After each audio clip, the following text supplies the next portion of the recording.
Unique academy Pune यांच्या वतीनं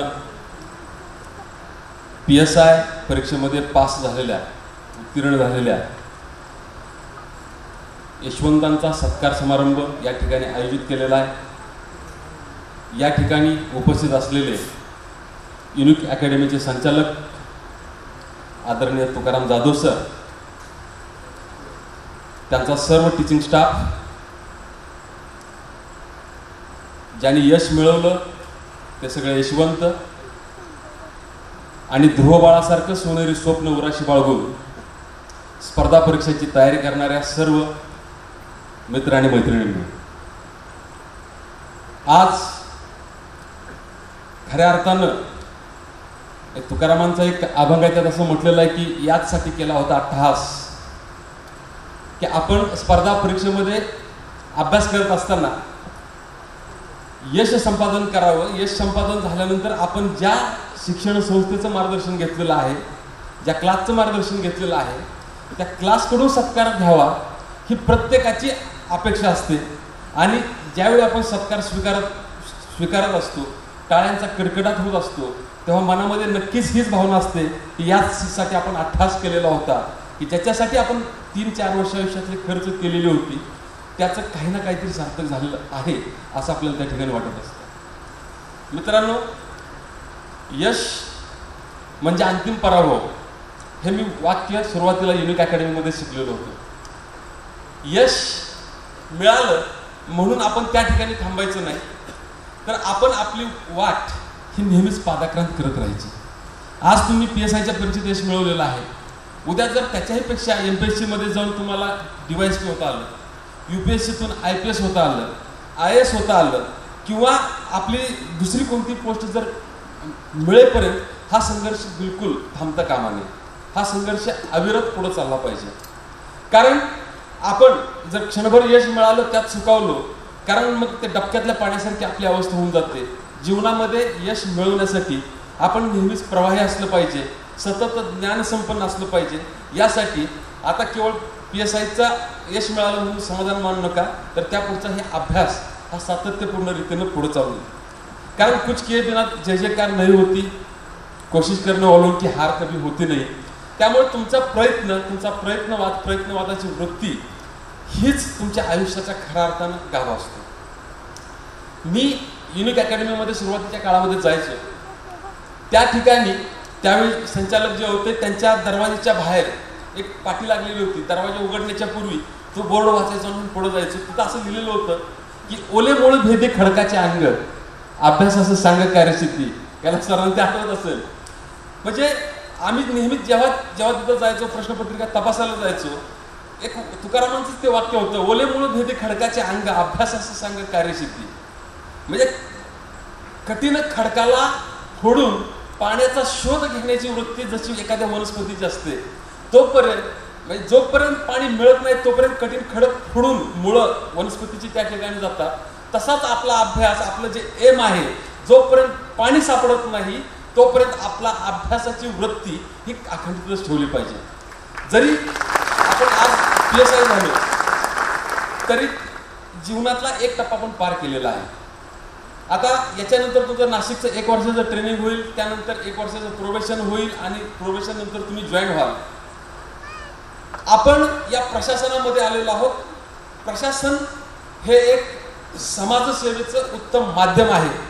आज आपण मुलाखतीमध्ये उत्तर देताना तुम्ही प्रशासनात का येता हे जर वाक्य आपण आपल्या समोर कायम ठेवलं, रिटायर होईपर्यंत जर ठेवलं, तर आपल्या हातून कुठलीही चूक किंवा कुठलंही अपयश किंवा कुठल्याही म्हणजे कशासाठी आपण प्रशासनात आलेलो आहोत याचं स्मरण हे ठेवलंच पाहिजे। म्हणजे नेहमी तुम्ही जे उत्तर तयार केलेलं असेल, तुम्हाला प्रशासनात काय येतंय हा प्रश्नाचं उत्तर तयार केलं होतं की नाही मुलाखतीच्या वेळी, तेच उत्तर आहे हे आपल्या मनाच्या गाभ्यावरती कायम करून आपण जर काम करत राहिला तर तुम्हाला या पोलीस खात्यामध्ये काम करताना कुठलीच अडचण येणार नाही। कारण बऱ्याचदा असं होतं की आपण हुरळून जातो, आपण एका समाजाच्या प्रक्रियेत वाहत असताना अनेक गोष्टी आकर्षित आपल्याला करत राहतात। परिणामतः आपण जे जीवनाचं ध्येय आहे जे जीवनाचं एम आहे ते विसरण्याचा बऱ्यापैकी प्रयत्न केला जातो. अर्थात नव्या मुलांसाठी माझा हा जास्त मी उपदेश देणार नाही, कारण अजून तुमचं ट्रेनिंग व्हायचं, प्रोबेशन व्हायचं, खूप अनुभव येतील. पण काम करत असताना आपण हे जे तुम्ही मुलाखतीचे वेळी उत्तर तयार केलेलं होतं ते मात्र नेहमी स्मरणात ठेवा, कारण समाजसेवेसाठी प्रशासना इतकं दुसरं कुठलंच चांगलं माध्यम नाही असं माझं तरी मत आहे. त्यातल्या त्यात पोलीस सेवा खरं तर हे एक थँकलेस जॉब. आता माझी सर्व्हिस फार नाही, पण 5-6 वर्षाच्या अनुभवातून मला असं आहे की एक थँकलेस जॉब म्हणून आपण सगळ्या समाज याच्याकडे बघत असतो की तुम्ही जर चांगलं काम केलं तर क्षणिक कौतुक असतं, पण तुम्ही जर चूक झाली तर टीका मात्र चोपेर होत राहते. तुम्ही जर टीव्ही ऑन केला, तुम्ही जर वर्तमानपत्र उघडलं, तुम्ही सोशल मीडियावरती कुठेही गेला तर पोलिसांच्या चुका दर्शवणाऱ्या अनेक गोष्टी लगेच फ्लॅश होत राहतात. पोलिसांनी चांगलं काम केलं तर ती एक छोटी बातमी त्या ठिकाणी येत राहते, परंतु याचाही विचार न करता ते समाजसेवेचं अतिशय, कारण 24 तास जागृत असलेली एक व्यवस्था, कारण व्यवस्थेची किमान पर्यावरणात्मक भौतिक पैलू असलेल्या परिस्थितीत अशी जी व्याख्या आपण समाजशास्त्रामध्ये पाठ केलेली होती त्याच्याही पेक्षा वेगळी एक व्यवस्था ही आपण प्रत्यक्षात चाललेली असते. त्यामुळे समाजसेवेचं एक चांगलं माध्यम म्हणून तुम्ही या सेवेकडे पहा. हे करत असताना जी सचोटी आहे, जी निष्ठा आहे, कारण हे एक सतीचं वाण आहे आणि ही सचोटी आणि निष्ठा आपल्या हातामध्ये ठेवून तुम्ही जर चांगलं काम करत राहिला तर तुम्ही चांगले पोलीस अधिकारी. कारण आता गेल्या 3-4 वर्षामध्ये PSIच्या खूप बॅचेस बाहेर पडलेल्या होत्या. अनेक पोलीस PSI हे माझ्याकडे आहेत, पुणे शहरामध्ये पण आहेत, पण त्यातले ठराविक 10-15 नावं मी पटकन सांगू शकतो. का सांगू शकतो? त्यांनी अगदी तनमन धन अर्पण काम करत असतात आणि काही जण एकदम आळशी असतात की तेही लक्षात राहतात की ह्यांना एखादी जर जबाबदारीचं काम दिलं तर माझ्याकडे 3-4 नाव पटकन येतात की मला अपेक्षा असते की त्यांना जर काम सांगितलं तर ते पटकन ते पूर्ण करू शकतील. पण काही नावं असे असतात की यांना काम सांगूच नये. आपण त्याच्यामध्ये अजिबात जाता कामा नये. आपल्याला जर आयुष्यामध्ये जर सक्सेस व्हायचं असेल तर 4 चौघांनी आपल्या कामातून आपली प्रतिमा निर्माण केली पाहिजे. आता ह्या नवीन मुलांसाठी आता जास्त उपदेशाचा डोस देणंही बरोबर नाही, कारण त्यांचा आनंद आहे, जरा काही दिवस टिकू द्यावा.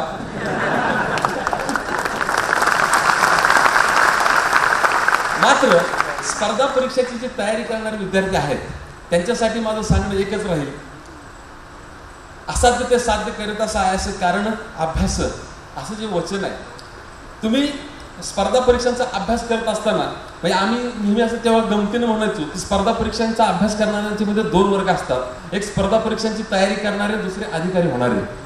स्पर्धा परीक्षांची तयारी करणारे असतात हे पूर्व परीक्षा आली की मुख्य परीक्षेची जास्त चर्चा करतात, मुख्य परीक्षा आली की ते मुलाखतीची जास्त चर्चा करतात आणि जेव्हा सगळ्यांच्या मुलाखतीच्या तयारी चालू असतात तेव्हा मात्र पुन्हा हे प्रिलिमचा अभ्यास करत असतात. असा एक वर्ग आहे. आणि दुसरा जो वर्ग आहे जो खरोखर अधिकारी होण्यासाठी जो येतो, तनमन धनाने या ठिकाणी राहतो, क्लास करतो, अभ्यासिकेत वेळेवरती पोहोचतो, इतर पुण्यासारख्या शहरामध्ये आकर्षित होणाऱ्या खूप गोष्टी आहेत त्याकडे दुर्लक्ष करून सुद्धा पुन्हा अभ्यासावरतीच लक्ष करतो. पूर्व परीक्षेच्या वेळी पूर्व परीक्षाच, मुख्य परीक्षेच्या वेळी मुख्य परीक्षा आणि मुलाखतीच्या वेळी मुलाखतीचाच अभ्यास करतो. तोच खऱ्या अर्थानं यशस्वी होत राहतो. त्यामुळं आपण कुठल्याही अवांतर गोष्टीवरती चर्चा न करता उगीच ज्याला आपण शेख चिल्लीच्या स्वप्न म्हणतो अशी कुठलीही स्वप्न न बाळगता आपल्याला आयुष्यामध्ये काय करायचं आहे याचं जर तुमचं एम फिक्स असेल तर त्यावेळीच आपण यशस्वी होऊ शकतो. आम्ही जेव्हा MPSCचा अभ्यास करायचो, घवाणे सर असतील, कैलास भालेकर असतील, तेव्हाचा जो ग्रुप असेल तेव्हा अतिशय अनिश्चितता होती. 11-11, 12-12 महिने जाहिरात यायची नाही. मी जेव्हा सिलेक्ट झालो तेव्हाची जाहिरात जर असेल ती 2004ची जाहिरात होती. त्याची प्रिलिम 2005ला झाली, त्याचा रिझल्ट 2006ला लागला, त्याची मेन्स 2007ला झाली. 8ला इंटरव्ह्यू दिल्याने आम्ही पोलीस उपाधीक्षकपदी झालो. म्हणजे पंचवार्षिक योजना एका परीक्षेनं पूर्ण केलेली होती. तशी तरी वेळ आता आपल्यावरती नाही. दरवर्षी जाहिरात येतात, त्याच्यामध्ये सातत्य आहेत, जागा भरपूर येतात, मार्गदर्शन करणं. विज्ञान तंत्रज्ञानाचं आपल्याला माहीत असेल की सेट पब्लिकेशनचं मुंबईवरून पुस्तक आम्ही मागवायचो, दुसरं पुस्तकच अवेलेबल नव्हतं. अभ्युपगम म्हणजे काय, विगमन म्हणजे काय, निगमन म्हणजे काय हे शिकवून ते तर्कशास्त्राच्या सगळ्या कल्पना होत्या, हे आम्हाला तेव्हा समजायच्या पण नाही. अशा परिस्थितीत आज युनिक अकॅडमीनं इतकी सारी ग्रंथसंपदा आपल्यासमोर दिलेली आहे, ट्रान्सलेशन करून पुस्तकं मार्केटमध्ये आणलेली आहेत. त्या सगळ्या वाटचालीचा मी सुद्धा साक्षीदार आहे. की विद्यार्थ्यांना, ग्रामीण भागातल्या विद्यार्थ्यांना स्पर्धा परीक्षेच्या प्रवाहामध्ये कसं आणलं जाईल, ग्रामीण भागातल्या विद्यार्थ्यांचा आत्मविश्वास कसा दृढ होईल, ग्रामीण भागातल्या विद्यार्थ्यांना राहण्याची सोय कशी होईल, त्यांना मार्गदर्शन कसं होईल. कारण कष्ट करण्याची खरी तयारी ही ग्रामीण भागातल्या विद्यार्थ्याची असते. आणि फक्त त्यातला आपला न्यूनगंड, आत्ताच जाधव सरांशी बोलत असताना त्यांनी तेही मला म्हटले की तेव्हा माझं मराठी लिटरेचर चांगलं होतं, सोशोलॉजीचाही थोडाफार अभ्यास होता, UPSC काय केलं नाही. तर मी त्यांना म्हटलं की त्या माझ्या स्पर्धा परीक्षेची जर काय 6 वर्षाचा कालावधी होता, माझं UPSCचा फॉर्म भरायचं धाडस सुद्धा त्यावेळी झालेलं नव्हतं. UPSCचा फॉर्म मी कधीच भरू शकलो नव्हतो. कारण मनामध्ये ग्रामीण भागातून आल्यामुळे एक न्यूनगंड असेल, भीती असेल, आपल्याला जमणार नाही, बरं परीक्षेला मुंबईला जायचं तिथं राहायची कुठली सोय नाही, औरंगाबादला जायचं तर तिथं कुठला मित्र नाही, फॉर्म भराच कशाला, भरायचाच नाही. बट PSIच्या बाबतीत असं होतं की PSIच्या जाहिराती निघायच्या, पण मी पळेल का नाही याची खात्री मला कधीच नव्हती. व्यायामाचा माझा फारसा संबंध कधी आलेला नव्हता, रनिंगचा कधी संबंध आला नव्हता. केवळ फिजिकलचं अपयश येईल म्हणून मी PSIची कधी वाटायला गेलो नाही. त्यामुळे मला माहित होतं की आपण काय करू शकतो, तर फक्त राज्यसेवेवरती कॉन्सन्ट्रेट करू शकतो. म्हणून मी केवळ राज्यसेवा आणि राज्यसेवेचाच अभ्यास केलेला होता. डिसेंबर 2001ला जेव्हा मी ठरवलं की राज्यसेवा करायची, अधिकारी व्हायचं, पुण्यामध्ये आलो. पुण्यामधल्या त्यावेळेच्या ज्या संस्था होत्या त्या मी पाहिलेल्या होत्या. तरी सुद्धा जाहिराती जवळच 11 महिने, 12 महिने एकेका जाहिरातीमध्ये गॅप असायचा. जाहिरातीच नव्हत्या, जागाही येत नव्हत्या. जेव्हा मी एक प्रिलिम पहिली तर प्रिलिम फेल झालेलो होतो, दुसऱ्या प्रिलिमला पास झालो, मेन्सला पास झालो, इंटरव्ह्यूला गेलो, तेव्हा मी सिलेक्टेड बट नॉट रिकमेंडेड झालो. म्हणजे त्या वर्षीचा शेवटचा जो विद्यार्थी होता त्याला 548 मार्क होते, मलाही 548 मार्क होते. परंतु आम्ही 8 जण होतो, त्यापैकी 4 जणांना नायब तहसीलदार झालेले होते, उरलेले 4 जण आम्ही पोस्ट ग्रॅज्युएशन नसल्यामुळे त्यावेळी तो क्रायटेरिया आम्ही बाहेर पडलेलो होतो. पुन्हा प्रिलिम, पुन्हा मेन्स, इंटरव्ह्यू. म्हणजे तेव्हाची जी प्रक्रिया आहे, या प्रक्रियेमध्ये स्वतःला बळकट ठेवणं, स्वतःला आत्मविश्वासानं ठेवणं. कारण ग्रामीण भागातल्या विद्यार्थ्यांना बऱ्याचदा काय होतं, घरच्यांच्याकडून खूप मागणी होत राहते की तुम्ही इतकी वर्ष कशाला लागतात, ग्रॅज्युएशन व्हायला 3 वर्ष आणि PS व्हायला 4थं वर्ष चाललंय असं म्हणणारे सुद्धा लोक असतात. की पुण्याला गेला हे 4थं वर्ष चाललंय, तू BA तर 3 वर्षामध्ये झाला. नाही, 4-4, 5-5 वर्ष लागतात, कारण ही स्पर्धा आहे. या स्पर्धेत आपल्याला टिकून राहायचं आहे. त्यामुळं त्यावेळी सुद्धा आमच्या घरच्यांच्याकडून सुद्धा असं 1 वर्ष झालं, प्रिलिम फेल झालं की घरून चालू झाली का सुरुवात तुझी आता नापास व्हायला.